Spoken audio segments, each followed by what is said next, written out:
حضرت عائشہ رضی اللہ تعالی عنہا فرماتی ہیں کہ آپ صلی اللہ علیہ وسلم اپنا سر مبارک میری طرف کر دیتے۔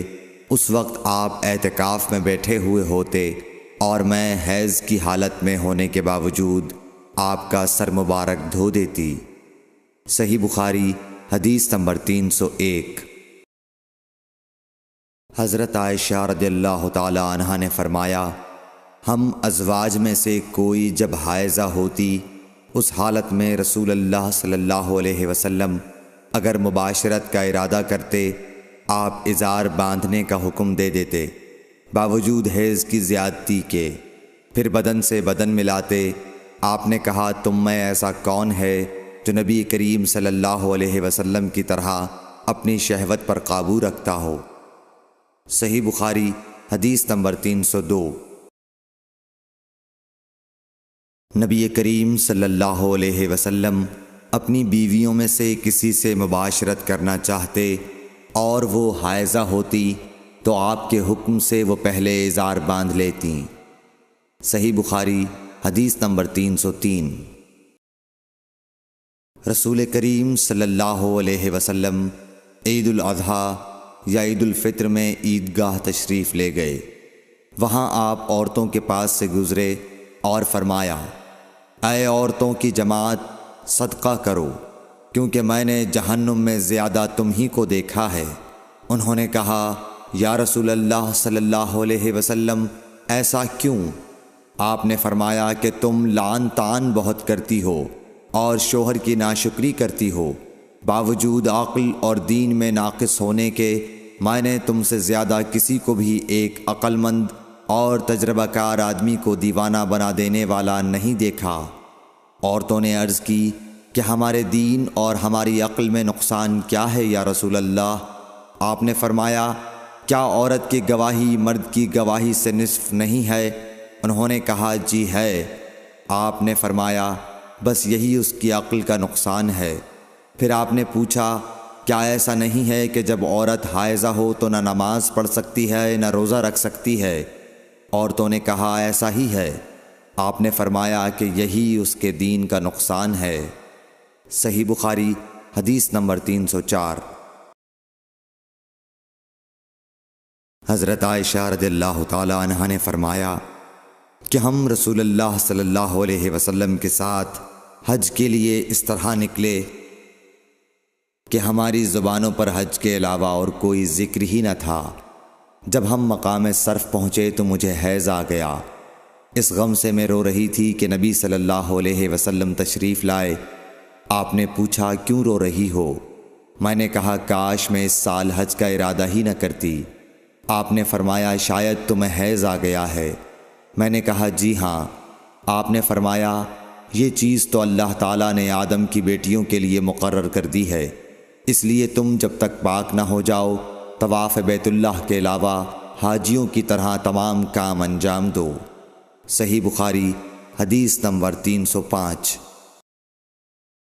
فاطمہ ابی حبیش کی بیٹی نے رسول کریم صلی اللہ علیہ وسلم سے کہا کہ یا رسول اللہ صلی اللہ علیہ وسلم، میں تو پاک ہی نہیں ہوتی، تو کیا میں نماز بالکل چھوڑ دوں؟ حضور صلی اللہ علیہ وسلم نے فرمایا کہ یہ رگ کا خون ہے، حیض نہیں۔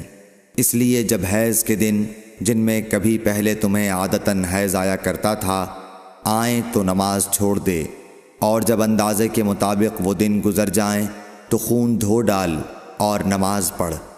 صحیح بخاری حدیث نمبر 306۔ ایک عورت نے رسول کریم صلی اللہ علیہ وسلم سے سوال کیا۔ اس نے پوچھا کہ یا رسول اللہ، آپ ایک ایسی عورت کے متعلق کیا فرماتے ہیں جس کے کپڑے پر حیض کا خون لگ گیا ہو؟ تو رسول اللہ صلی اللہ علیہ وسلم نے فرمایا کہ اگر کسی عورت کے کپڑے پر حیض کا خون لگ جائے تو چاہیے کہ اسے رگڑ ڈالے، اس کے بعد اسے پانی سے دھوئے، پھر اس کپڑے میں نماز پڑھ لے۔ صحیح بخاری حدیث نمبر 307۔ حضرت عائشہ رضی اللہ تعالی عنہا نے فرمایا کہ ہمیں حیض آتا تو کپڑے کو پاک کرتے وقت ہم خون کو مل دیتے، پھر اس جگہ کو دھو لیتی، اور تمام کپڑے پر پانی بہا دیتیں اور اسے پہن کر نماز پڑھتیں۔ صحیح بخاری حدیث نمبر 308۔ نبی کریم صلی اللہ علیہ وسلم کے ساتھ آپ کی بعض ازواج نے اعتکاف کیا، حالانکہ وہ مستحاضہ تھیں اور انہیں خون آتا تھا، اس لیے خون کی وجہ سے تشت اکثر اپنے نیچے رکھ لیتیں۔ اور اکرمہ نے کہا کہ عائشہ رضی اللہ تعالی عنہا نے قسم کا پانی دیکھا تو فرمایا، یہ تو ایسا ہی معلوم ہوتا ہے جیسے فلاں صاحبہ کو استحاضہ کا خون آتا تھا۔ صحیح بخاری حدیث نمبر 309۔ حضرت عائشہ رضی اللہ تعالی عنہا نے فرمایا کہ رسول اللہ صلی اللہ علیہ وسلم کے ساتھ آپ کی ازواج میں سے ایک نے اعتکاف کیا، وہ خون اور زردی نکلتے دیکھتیں، تشت ان کے نیچے ہوتا اور نماز ادا کرتی تھیں۔ صحیح بخاری حدیث نمبر 310۔ حضرت عائشہ رضی اللہ تعالی عنہا نے فرمایا کہ بعض امہات المومنین نے اعتکاف کیا حالانکہ وہ مستحاضہ تھیں۔ صحیح بخاری حدیث نمبر 311۔ عبداللہ بن ابی نجیح نے مجاہد سے کہا کہ حضرت عائشہ رضی اللہ تعالی عنہا نے فرمایا کہ ہمارے پاس صرف ایک کپڑا ہوتا تھا جسے ہم حیض کے وقت پہنتی تھیں، جب اس میں خون لگ جاتا تو اس پر تھوک ڈال لیتیں اور پھر اسے ناخنوں سے مسل دیتیں۔ صحیح بخاری حدیث نمبر 312۔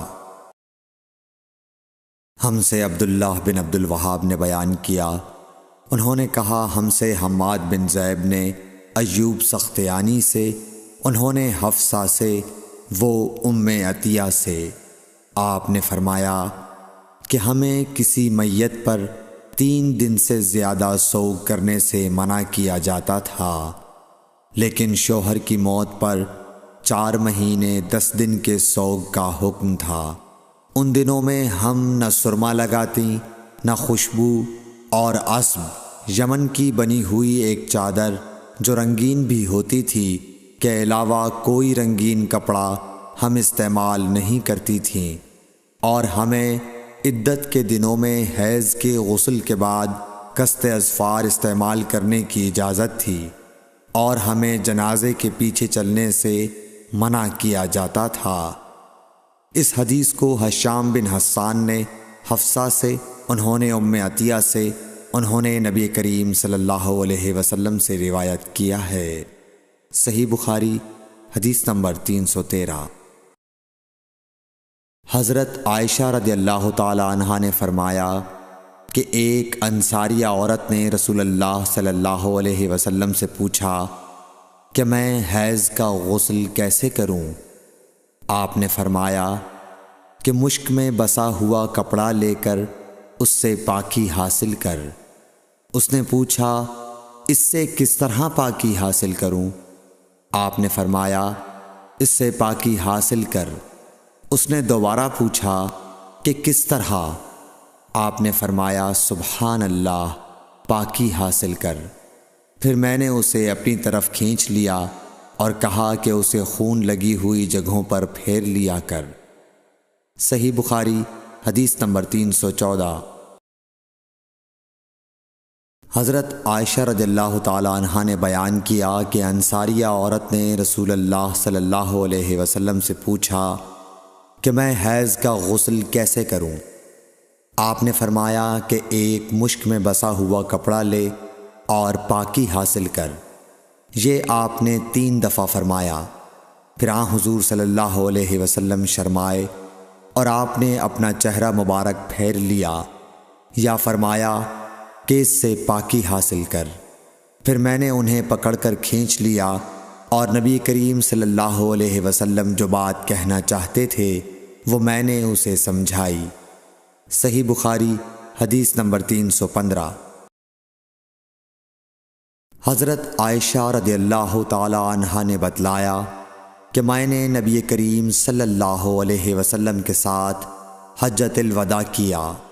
میں تمتع کرنے والوں میں تھی اور ہدی یعنی قربانی کا جانور اپنے ساتھ نہیں لے گئی تھی۔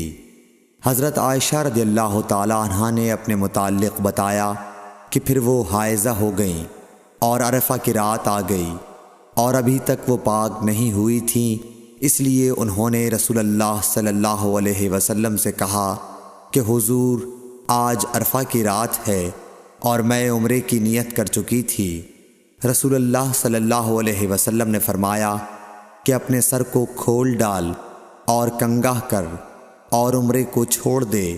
میں نے ایسا ہی کیا، پھر میں نے حج پورا کر لیا اور لیلۃ الحصبہ میں عبد الرحمن بن ابو بکر کو حضور صلی اللہ علیہ وسلم نے حکم دیا، وہ مجھے اس عمرے کے بدلے میں جس کی نیت میں نے کی تھی تنعیم سے دوسرا عمرہ کرا لائے۔ صحیح بخاری حدیث نمبر 316۔ حضرت عائشہ رضی اللہ تعالی عنہا نے فرمایا، ہم ذی الحجہ کا چاند دیکھتے ہی نکلے۔ رسول کریم صلی اللہ علیہ وسلم نے فرمایا کہ جس کا دل چاہے تو اسے عمرے کا احرام باندھ لینا چاہیے، کیونکہ اگر میں ہدی ساتھ نہ لاتا تو میں بھی عمرے کا احرام باندھتا۔ اس پر بعض صحابہ نے عمرے کا احرام باندھا اور بعض نے حج کا۔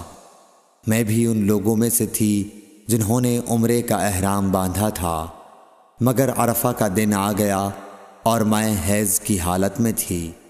میں نے نبی کریم صلی اللہ علیہ وسلم سے اس کے متعلق شکایت کی تو آپ نے فرمایا کہ عمرہ چھوڑ اور اپنا سر کھول اور کنگھا کر اور حج کا احرام باندھ لے۔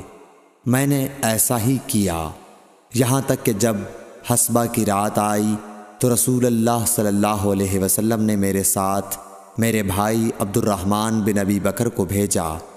میں تنعیم گئی اور وہاں سے اپنے عمرے کے بدلے دوسرے عمرے کا احرام باندھا۔ حشام نے کہا کہ ان میں سے کسی بات کی وجہ سے بھی نہ ہدی واجب ہوئی اور نہ روزہ اور نہ صدقہ۔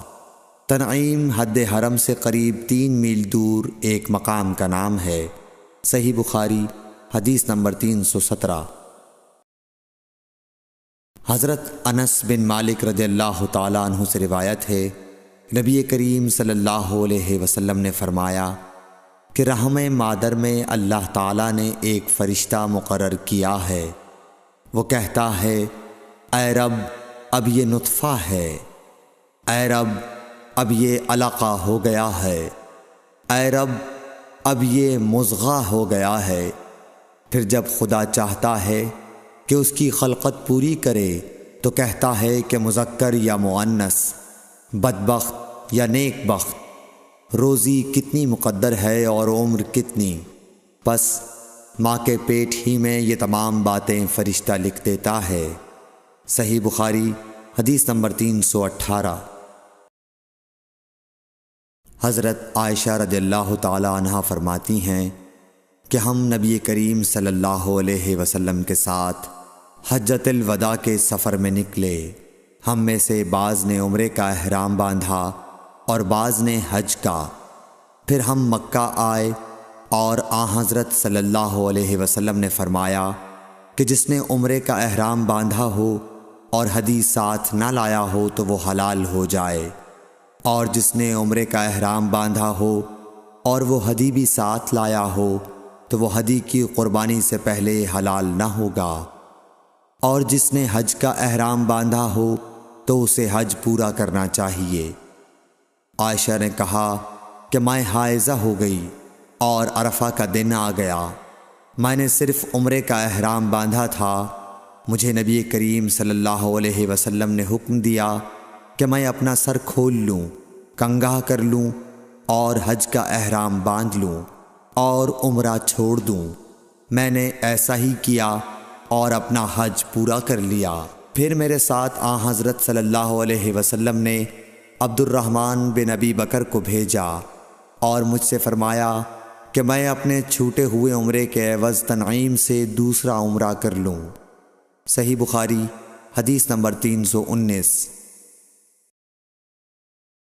عبداللہ بن محمد مسندی نے بیان کیا، کہا ہم سے سفیان بن عینیہ نے، حشام بن عروہ سے، وہ اپنے باپ سے، وہ حضرت عائشہ رضی اللہ تعالی عنہا سے کہ فاطمہ بنت ابی حبیش کو استحاضہ کا خون آیا کرتا تھا، تو انہوں نے نبی کریم صلی اللہ علیہ وسلم سے اس کے متعلق پوچھا۔ آپ نے فرمایا کہ یہ رگ کا خون ہے اور حیض نہیں ہے، اس لیے جب حیض کے دن آئیں تو نماز چھوڑ دیا کر، اور جب حیض کے دن گزر جائیں تو غسل کر کے نماز پڑھ لیا کر۔ صحیح بخاری حدیث نمبر 320۔ معاذہ بنت عبداللہ نے کہا کہ ایک عورت نے عائشہ رضی اللہ تعالی عنہا سے پوچھا کہ جس زمانے میں ہم پاک رہتے ہیں حیض سے، کیا ہمارے لیے اسی زمانے کی نماز کافی ہے؟ اس پر عائشہ رضی اللہ تعالی عنہا نے فرمایا کہ کیا تم حروریہ ہو؟ ہم نبی کریم صلی اللہ علیہ وسلم کے زمانے میں حائضہ ہوتی تھیں اور آپ ہمیں نماز کا حکم نہیں دیتے تھے، یا حضرت عائشہ رضی اللہ تعالی عنہا نے یہ فرمایا کہ ہم نماز نہیں پڑھتی تھیں۔ صحیح بخاری حدیث نمبر 321۔ زینب بنت ابی سلمہ سے روایت ہے، انہوں نے بیان کیا کہ ام سلمہ رضی اللہ عنہا نے فرمایا کہ میں نبی کریم صلی اللہ علیہ وسلم کے ساتھ چادر میں لیٹی ہوئی تھی کہ مجھے حیض آ گیا، اس لیے میں چپکے سے نکل آئی اور اپنے حیض کے کپڑے پہن لیے۔ رسول کریم صلی اللہ علیہ وسلم نے فرمایا، کیا تمہیں حیض آ گیا ہے؟ میں نے کہا جی ہاں۔ پھر مجھے آپ نے بلا لیا اور اپنے ساتھ چادر میں داخل کر لیا۔ زینب نے کہا کہ مجھ سے ام سلمہ نے بیان کیا کہ نبی کریم صلی اللہ علیہ وسلم روزے سے ہوتے اور اسی حالت میں ان کا بوسہ لیتے، اور میں نے اور نبی کریم صلی اللہ علیہ وسلم نے ایک ہی برتن میں جنابت کا غسل کیا۔ صحیح بخاری حدیث نمبر 322۔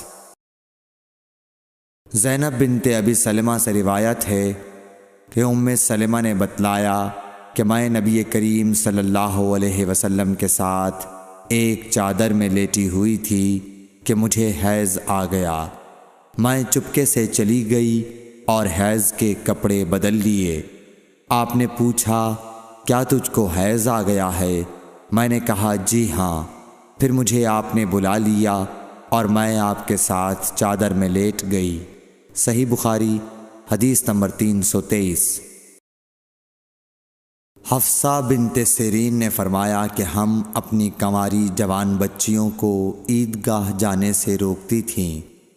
پھر ایک عورت آئی اور بنی خلف کے محل میں اتری، اور انہوں نے اپنی بہن ام عطیہ کے حوالے سے بیان کیا، جن کے شوہر نبی اکرم صلی اللہ علیہ وسلم کے ساتھ 12 لڑائیوں میں شریک ہوئے تھے، اور خود ان کی اپنی بہن اپنے شوہر کے ساتھ 6 جنگوں میں گئی تھیں۔ انہوں نے بیان کیا کہ ہم زخمیوں کی مرہم پٹی کیا کرتی تھیں اور مریضوں کی خبرگیری بھی کرتی تھیں۔ میری بہن نے ایک مرتبہ نبی اکرم صلی اللہ علیہ وسلم سے پوچھا کہ اگر ہم میں سے کسی کے پاس چادر نہ ہو تو کیا اس کے لیے اس میں کوئی حرج ہے کہ وہ نماز عید کے لیے باہر نہ نکلے؟ آپ نے فرمایا، اس کی ساتھی عورت کو چاہیے کہ اپنی چادر کا کچھ حصہ اسے بھی اوڑھا دے، پھر وہ خیر کے مواقع پر اور مسلمانوں کی دعاؤں میں شریک ہوں، یعنی عیدگاہ جائیں۔ پھر جب ام عطیہ آئیں تو میں نے ان سے بھی یہی سوال کیا۔ انہوں نے فرمایا، میرا باپ آپ پر فدا ہو، ہاں آپ نے یہ فرمایا تھا۔ اور ام عطیہ جب بھی حضرت صلی اللہ علیہ وسلم کا ذکر کرتیں تو یہ ضرور فرماتیں کہ میرا باپ آپ پر فدا ہو۔ انہوں نے کہا، میں نے آپ کو یہ کہتے ہوئے سنا کہ جوان لڑکیاں، پردے والیاں اور حائضہ عورتیں بھی باہر نکلیں اور مواقع خیر میں اور مسلمانوں کی دعاؤں میں شریک ہوں، اور حائضہ عورت جائے نماز سے دور رہے۔ حفصہ کہتی ہیں، میں نے پوچھا، کیا حائضہ بھی؟ انہوں نے فرمایا، کیا وہ عرفات میں فلاں فلاں جگہ نہیں جاتی؟ یعنی جب وہ ان جملہ مقدس مقامات میں جاتی ہیں تو پھر عیدگاہ میں کیوں نہ جائیں؟ صحیح بخاری حدیث نمبر 324۔ حشام بن عروہ نے کہا کہ مجھے میرے والد نے حضرت عائشہ رضی اللہ تعالیٰ عنہا کے واسطے سے خبر دی کہ فاطمہ بنت ابی حبیش رضی اللہ عنہا نے نبی صلی اللہ علیہ وسلم سے پوچھا کہ مجھے استحاضہ کا خون آتا ہے اور میں پاک نہیں ہو پاتی، تو کیا میں نماز چھوڑ دیا کروں؟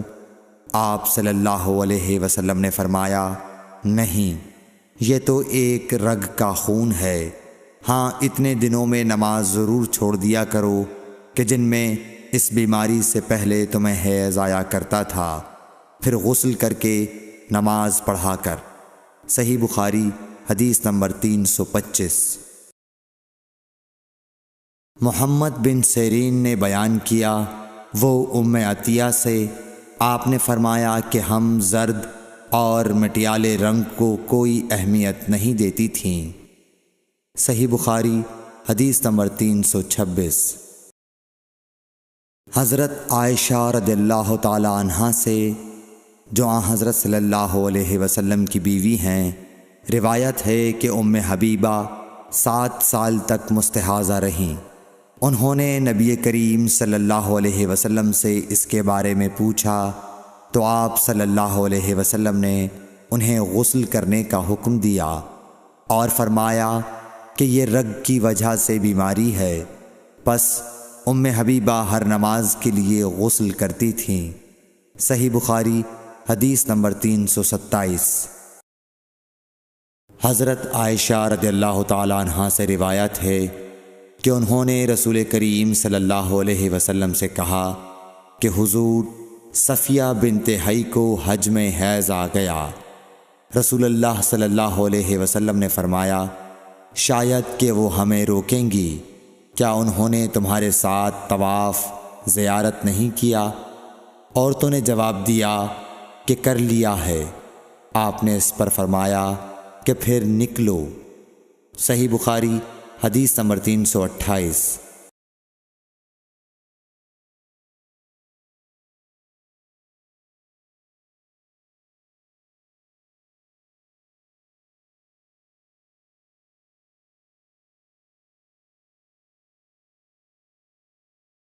حضرت عائشہ رضی اللہ تعالی عنہا فرماتی ہیں کہ نبی کریم صلی اللہ علیہ وسلم نے فرمایا کہ جب حیض کا زمانہ آئے تو نماز چھوڑ دے، اور جب یہ زمانہ گزر جائے تو خون کو دھو اور نماز پڑھ۔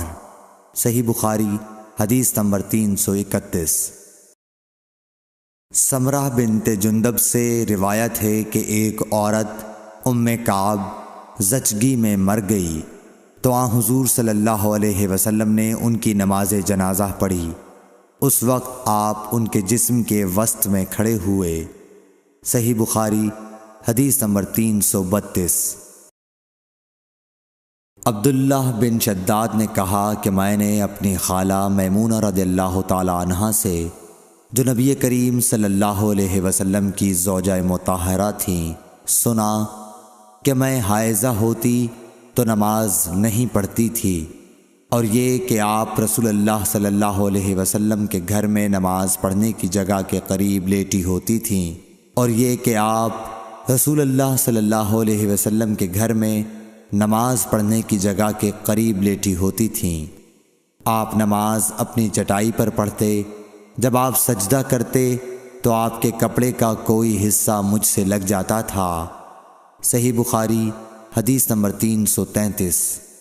حضرت عائشہ رضی اللہ تعالی عنہا نے بتلایا کہ ہم رسول اللہ صلی اللہ علیہ وسلم کے ساتھ بعض سفر غزوہ بنو المصطلق میں تھے۔ جب ہم مقام بیدا یا ذات الجیش پر پہنچے تو میرا ایک ہار کھو گیا۔ رسول اللہ صلی اللہ علیہ وسلم اس کی تلاش میں وہیں ٹھہر گئے، اور لوگ بھی آپ کے ساتھ ٹھہر گئے، لیکن وہاں پانی کہیں قریب میں نہ تھا۔ لوگ حضرت ابو بکر صدیق رضی اللہ تعالیٰ عنہ کے پاس آئے اور کہا، حضرت عائشہ رضی اللہ تعالیٰ عنہ نے کیا کام کیا کہ رسول اللہ صلی اللہ علیہ وسلم اور تمام لوگوں کو ٹھہرا دیا ہے، اور پانی بھی کہیں قریب میں نہیں ہے اور نہ لوگوں ہی کے ساتھ ہے۔ پھر ابو بکر صدیق رضی اللہ تعالیٰ عنہ تشریف لائے۔ رسول اللہ صلی اللہ علیہ وسلم اپنا سر مبارک میری ران پر رکھے ہوئے سو رہے تھے۔ فرمانے لگے کہ تم نے رسول اللہ صلی اللہ علیہ وسلم اور تمام لوگوں کو روک لیا، حالانکہ قریب میں کہیں پانی بھی نہیں ہے اور نہ لوگوں کے پاس ہے۔ حضرت عائشہ رضی اللہ تعالیٰ عنہ کہتی ہیں کہ والد ماجد رضی اللہ تعالیٰ عنہ مجھ پر خفا ہوئے، اور اللہ نے جو چاہا انہوں نے مجھے کہا، اور اپنے ہاتھ سے میری کوکھ میں کچوکے لگائے۔ رسول اللہ صلی اللہ علیہ وسلم کا سر مبارک میری ران پر تھا، اس وجہ سے میں حرکت بھی نہیں کر سکتی تھی۔ رسول اللہ صلی اللہ علیہ وسلم جب صبح کے وقت اٹھے تو پانی کا پتہ تک نہ تھا۔ پس اللہ تعالیٰ نے تیمم کی آیت اتاری اور لوگوں نے تیمم کیا۔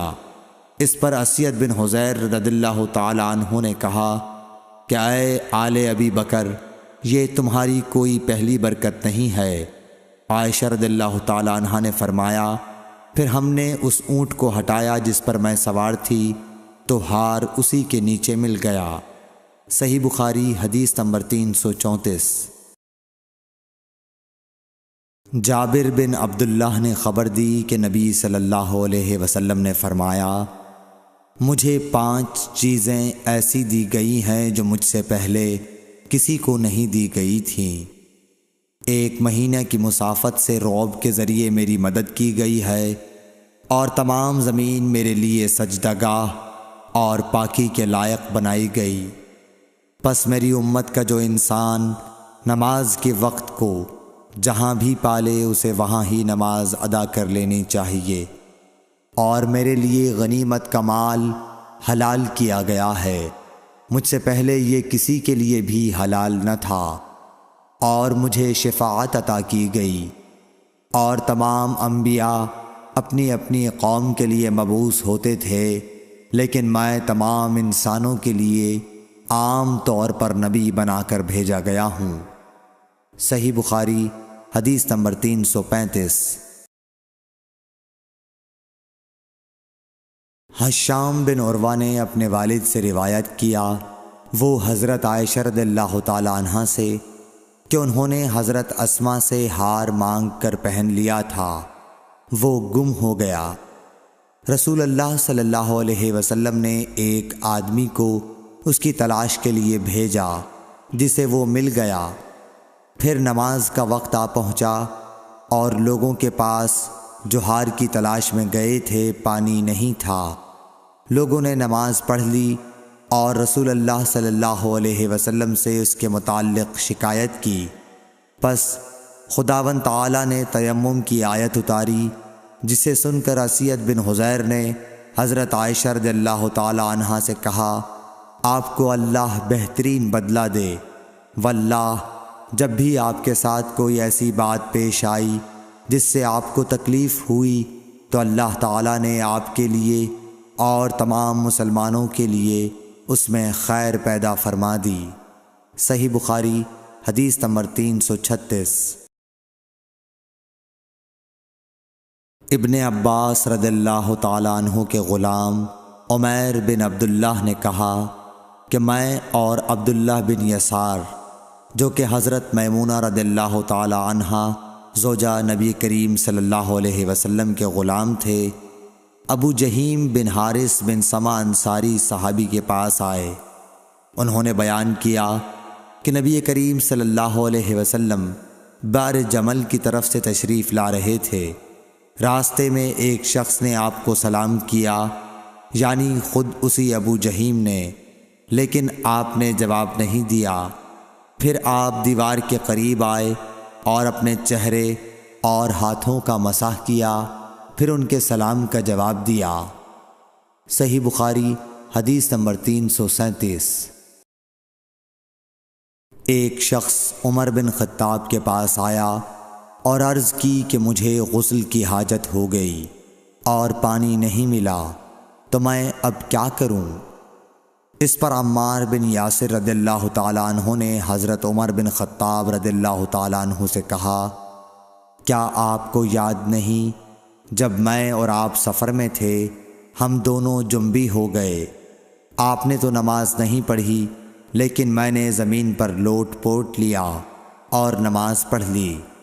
پھر میں نے نبی کریم صلی اللہ علیہ وسلم سے اس کا ذکر کیا تو آپ نے فرمایا کہ تجھے بس اتنا ہی کافی تھا، اور آپ نے اپنے دونوں ہاتھ زمین پر مارے، پھر انہیں پھونکا اور دونوں سے چہرے اور پونچھوں کا مسح کیا۔ صحیح بخاری حدیث نمبر 338۔ عمار بن یاسر نے یہ واقعہ بیان کیا جو پہلے گزر چکا، اور شعبہ نے اپنے ہاتھوں کو زمین پر مارا، پھر انہیں اپنے منہ کے قریب کر لیا اور پھونکا، پھر ان سے اپنے چہرے اور پونچھوں کا مسح کیا۔ اور نضر بن شمیل نے بیان کیا کہ مجھے شعبہ نے خبر دی حکم سے کہ میں نے زر بن عبداللہ سے سنا، وہ سعید بن عبد الرحمن بن ابزہ کے حوالے سے حدیث روایت کرتے تھے۔ حکم نے کہا کہ میں نے یہ حدیث ابن عبد الرحمن بن ابزہ سے سنی، وہ اپنے والد کے حوالے سے بیان کرتے تھے کہ عمار نے کہا جو پہلے مذکور ہوا۔ صحیح بخاری حدیث نمبر 339۔ ابن عبد الرحمن بن ابزہ سے روایت ہے وہ اپنے والد سے کہ وہ حضرت عمر رضی اللہ تعالیٰ عنہ کی خدمت میں حاضر تھے، اور حضرت عمار رضی اللہ تعالیٰ عنہ نے ان سے کہا کہ ہم ایک لشکر میں گئے ہوئے تھے، پس ہم دونوں جنبی ہو گئے، اور اس میں ہے کہ بجائے نفخہ فیہما کے انہوں نے تفل فیہما کہا۔ صحیح بخاری حدیث نمبر 340۔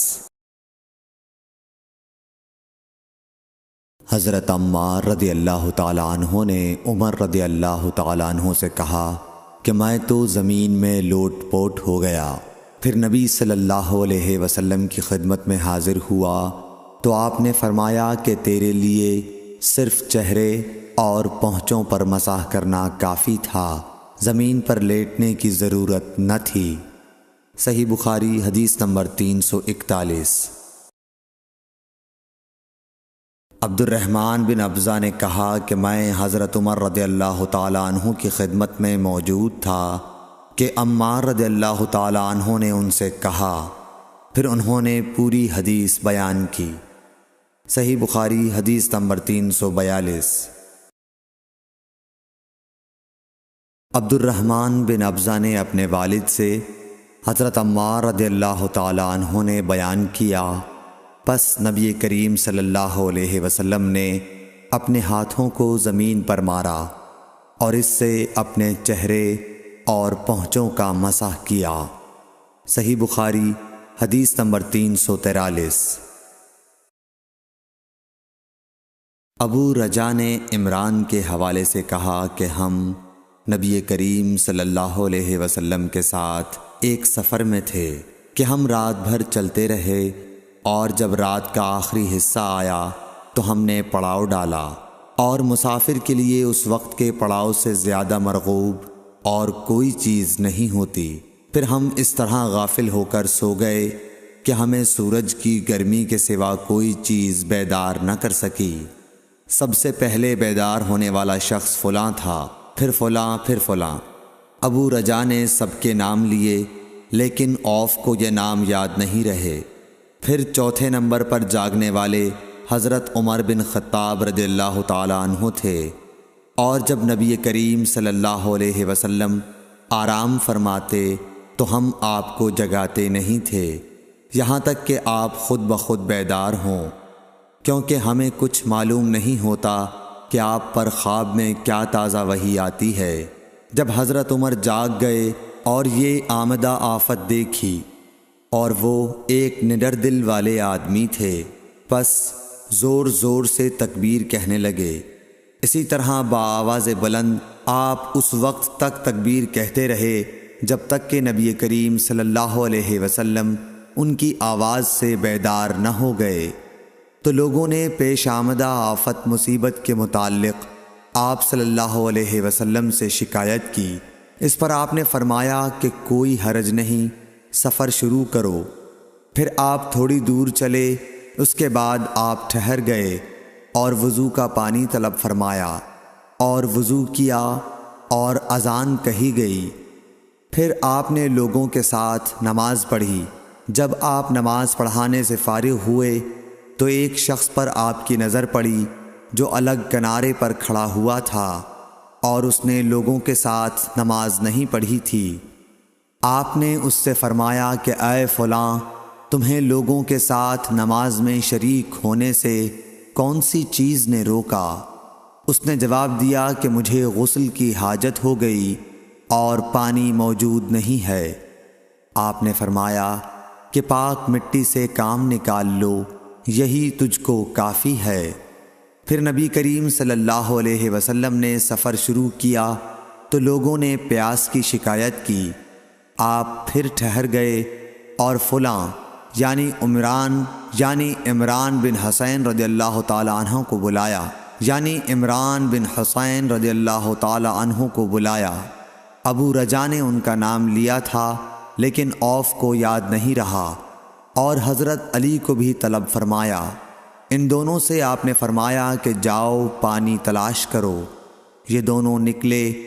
راستے میں ایک عورت ملی جو پانی کی 2 پکھالیں اپنے اونٹ پر لٹکائے ہوئے بیچ میں سوار ہو کر جا رہی تھی۔ انہوں نے اس سے پوچھا کہ پانی کہاں ملتا ہے؟ تو اس نے جواب دیا کہ کل اسی وقت میں پانی پر موجود تھی، یعنی پانی اتنی دور ہے کہ کل میں اسی وقت وہاں سے پانی لے کر چلی تھی، آج یہاں پہنچی ہوں اور ہمارے قبیلے کے مرد لوگ پیچھے رہ گئے ہیں۔ انہوں نے اس سے کہا اچھا ہمارے ساتھ چلو۔ اس نے پوچھا کہاں چلوں؟ انہوں نے کہا رسول اللہ صلی اللہ علیہ وسلم کی خدمت میں۔ اس نے کہا اچھا وہی جن کو لوگ صابی کہتے ہیں؟ انہوں نے کہا یہ وہی ہیں جسے تم کہہ رہی ہو۔ اچھا اب چلو۔ آخر یہ دونوں حضرات اس عورت کو حضرت صلی اللہ علیہ وسلم کی خدمت مبارک میں لائے اور سارا واقعہ بیان کیا۔ عمران نے کہا کہ لوگوں نے اسے اونٹ سے اتار لیا۔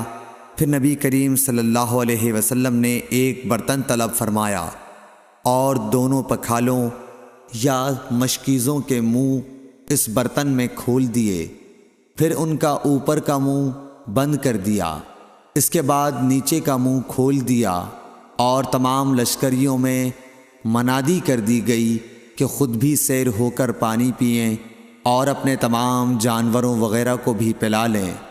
پس جس نے چاہا پانی پیا اور پلایا اور سب سیر ہو گئے۔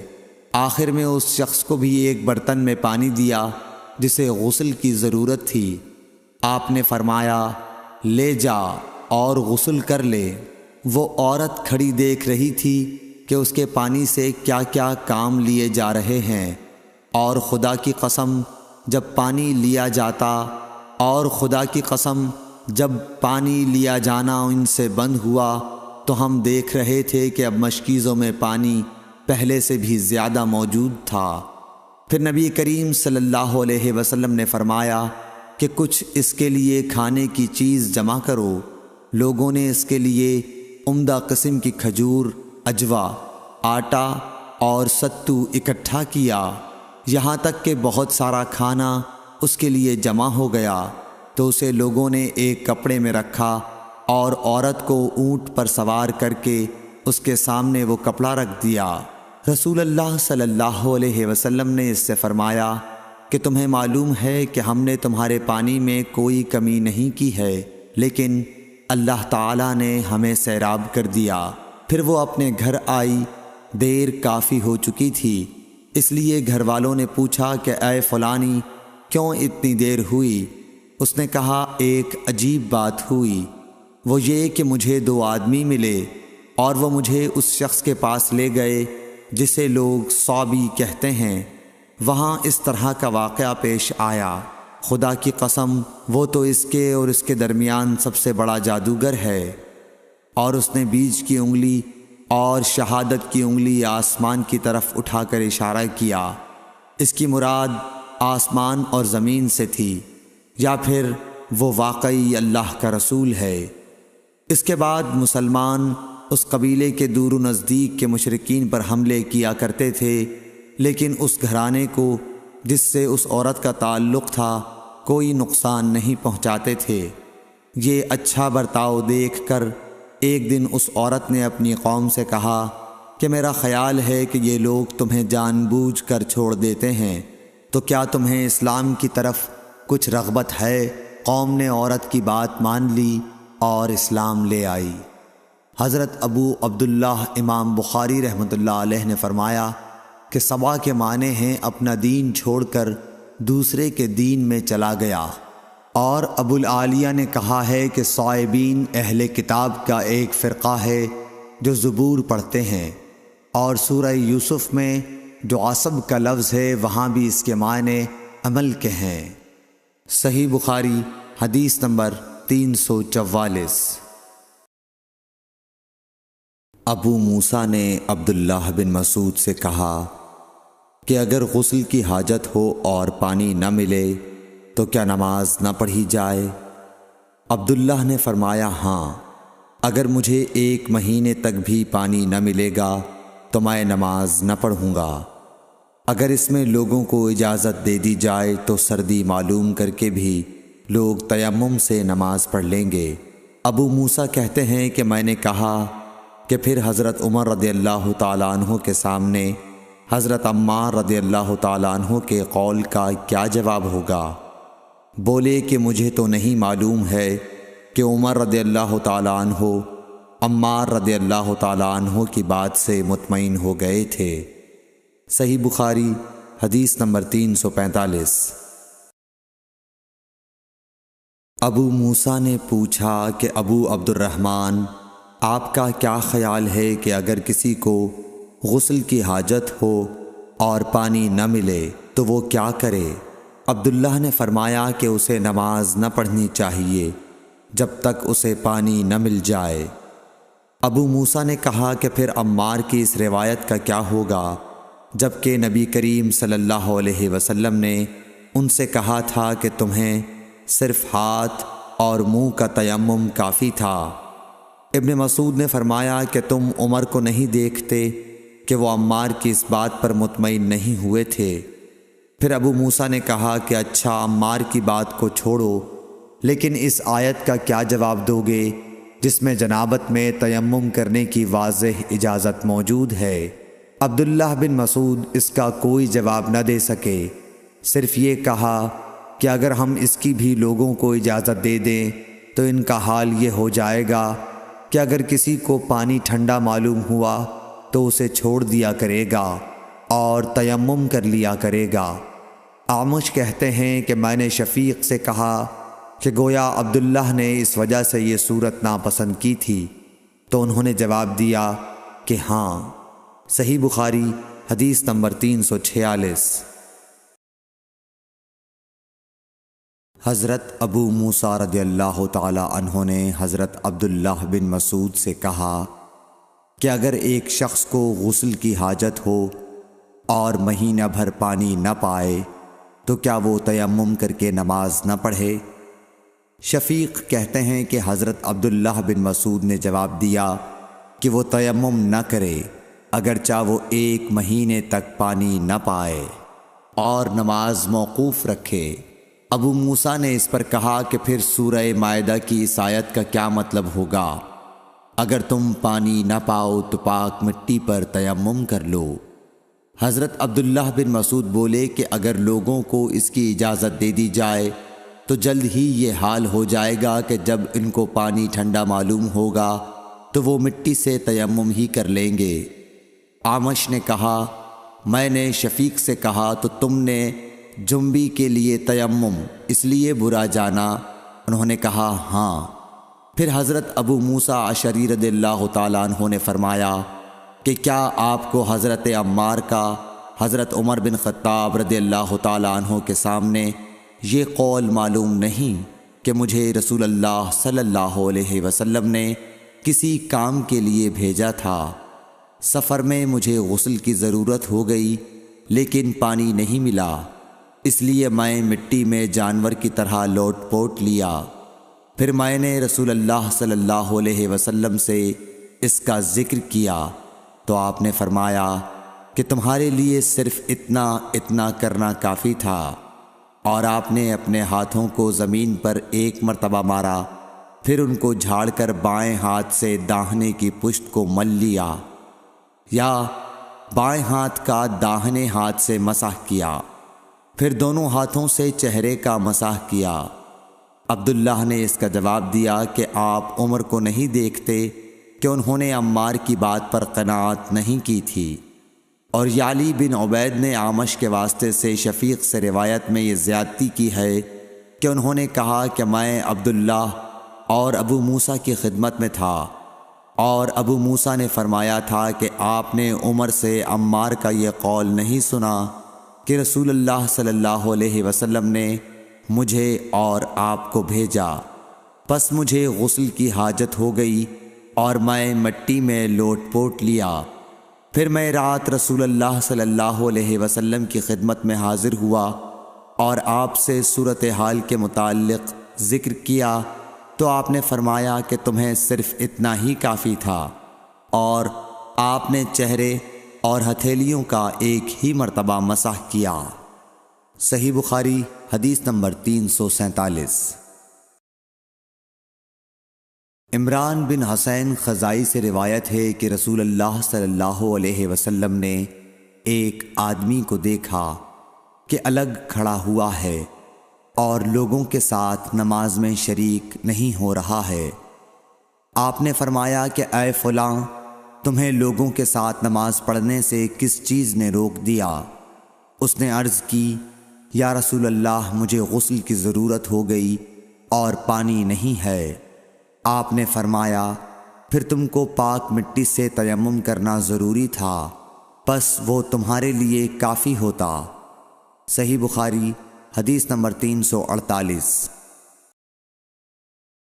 ابو ذر غفاری رضی اللہ تعالی عنہ یہ حدیث بیان کرتے تھے کہ حضرت صلی اللہ علیہ وسلم نے فرمایا کہ میرے گھر کی چھت کھول دی گئی، اس وقت میں مکے میں تھا۔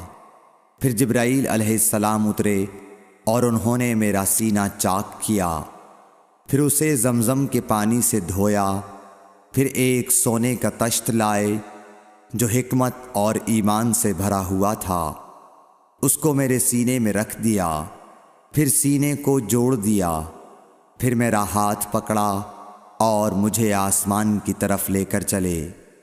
جب میں پہلے آسمان پر پہنچا تو جبرائیل علیہ السلام نے آسمان کے داروغہ سے کہا، کھولو۔ اس نے پوچھا، آپ کون ہیں؟ جواب دیا کہ جبرائیل۔ پھر انہوں نے پوچھا، کیا آپ کے ساتھ کوئی اور بھی ہے؟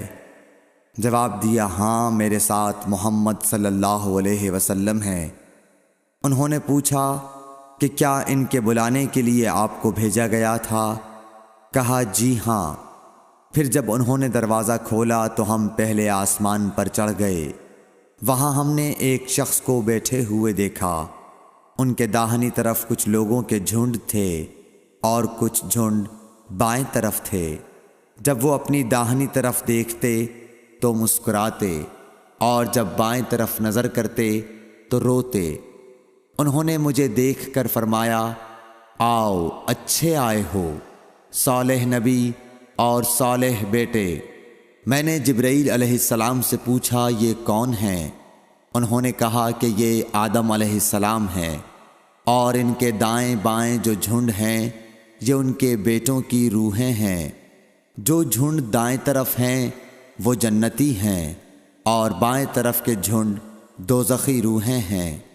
اس لیے جب وہ اپنے دائیں طرف دیکھتے ہیں تو خوشی سے مسکراتے ہیں، اور جب بائیں طرف دیکھتے ہیں تو رنج سے روتے ہیں۔ پھر جبرائیل مجھے لے کر دوسرے آسمان تک پہنچے اور اس کے داروغہ سے کہا کہ کھولو۔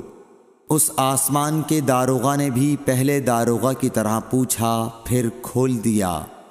حضرت انس رضی اللہ تعالی عنہ نے کہا کہ ابو ذر نے ذکر کیا کہ آپ صلی اللہ علیہ وسلم یعنی نبی صلی اللہ علیہ وسلم نے آسمان پر آدم، ادریس، موسیٰ، عیسیٰ اور ابراہیم علیہ السلام کو موجود پایا، اور ابو ذر نے ہر ایک کا ٹھکانہ نہیں بیان کیا، البتہ اتنا بیان کیا کہ حضور صلی اللہ علیہ وسلم نے حضرت آدم کو پہلے آسمان پر پایا اور حضرت ابراہیم کو چھٹے آسمان پر۔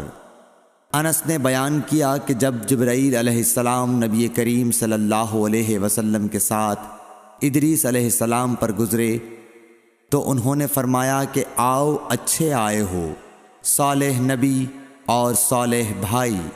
میں نے پوچھا یہ کون ہیں؟ جواب دیا کہ یہ ادریس علیہ السلام۔ پھر موسیٰ علیہ السلام تک پہنچا، انہوں نے فرمایا آؤ اچھے آئے ہو، صالح نبی اور صالح بھائی۔ میں نے پوچھا یہ کون ہیں؟ جبرائیل نے بتایا کہ یہ موسیٰ ہیں۔ پھر میں عیسیٰ علیہ السلام تک پہنچا، انہوں نے کہا آؤ اچھے آئے ہو، صالح نبی اور صالح بھائی۔ میں نے پوچھا یہ کون ہیں؟ جبرائیل علیہ السلام نے بتایا کہ یہ عیسیٰ ہیں۔ پھر میں ابراہیم علیہ السلام تک پہنچا، انہوں نے فرمایا آؤ اچھے آئے ہو، صالح نبی اور صالح بیٹے۔ میں نے پوچھا یہ کون ہیں؟ جبرائیل علیہ السلام نے بتایا کہ یہ حضرت ابراہیم علیہ السلام ہیں۔ ابن شہاب نے کہا کہ مجھے ابو بکر بن حزم نے خبر دی کہ عبداللہ بن عباس اور ابو حبا الانصاری رضی اللہ عنہم کہا کرتے تھے کہ نبی کریم صلی اللہ علیہ وسلم نے فرمایا، پھر مجھے جبرائیل لے کر چڑھے۔ اب میں اس بلند مقام تک پہنچ گیا جہاں میں نے قلم کی آواز سنی جو لکھنے والے فرشتوں کے قلموں کی آواز تھی۔ ابن حزم نے اپنے شیخ سے اور انس بن مالک نے ابو ذر سے نقل کیا کہ نبی کریم صلی اللہ علیہ وسلم نے فرمایا، پس اللہ تعالیٰ نے میری امت پر 50 وقت کی نمازیں فرض کیں۔ میں یہ حکم لے کر واپس لوٹا۔ جب موسیٰ علیہ السلام تک پہنچا تو انہوں نے پوچھا کہ آپ کی امت پر اللہ نے کیا فرض کیا ہے؟ میں نے کہا کہ 50 وقت کی نمازیں فرض کی ہیں۔ انہوں نے فرمایا آپ واپس اپنے رب کی بارگاہ میں جائیے، کیونکہ آپ کی امت اتنی نمازوں کو ادا کرنے کی طاقت نہیں رکھتی ہے۔ میں واپس بارگاہ رب العزت میں گیا تو اللہ نے اس میں سے ایک حصہ کم کر دیا۔ پھر موسیٰ علیہ السلام کے پاس آیا اور کہا کہ ایک حصہ کم کر دیا گیا ہے۔ انہوں نے کہا کہ دوبارہ جائیے، کیونکہ آپ کی امت میں اس کی برداشت کی بھی طاقت نہیں ہے۔ پھر میں بارگاہ رب العزت میں حاضر ہوا، پھر ایک حصہ کم ہوا۔ جب موسیٰ کے پاس پہنچا تو انہوں نے فرمایا کہ اپنے رب کی بارگاہ میں پھر جائیے، کیونکہ آپ کی امت اس کو بھی برداشت نہ کر سکے گی۔ پھر میں بار بار آیا گیا، پس اللہ تعالیٰ نے فرمایا کہ یہ نمازیں عمل میں 5 ہیں اور ثواب میں 50 کے برابر ہیں، میری بات بدلی نہیں جاتی۔ اب میں موسیٰ کے پاس آیا تو انہوں نے پھر کہا کہ اپنے رب کے پاس جاؤ، لیکن میں نے کہا کہ مجھے اپنے رب سے شرم آتی ہے۔ پھر جبرائیل مجھے سدرۃ المنتہا تک لے گئے، جسے کئی طرح کے رنگوں نے ڈھانک رکھا تھا، جن کے متعلق مجھے معلوم نہیں ہوا کہ وہ کیا ہیں۔ اب کے بعد مجھے جنت میں لے جایا گیا۔ میں نے دیکھا کہ اس میں موتیوں کے ہار ہیں اور اس کی مٹی مشک کی ہے۔ صحیح بخاری حدیث نمبر 349۔ حضرت عائشہ صدیقہ رضی اللہ تعالیٰ عنہ نے فرمایا کہ اللہ تعالیٰ نے پہلے نماز میں 2 رکعت فرض کی تھی، سفر میں بھی اور اقامت کی حالت میں بھی۔ پھر سفر کی نماز تو اپنی اصلی حالت پر باقی رکھی گئی اور حالت اقامت کی نمازوں میں زیادتی کر دی گئی۔ صحیح بخاری حدیث نمبر 350۔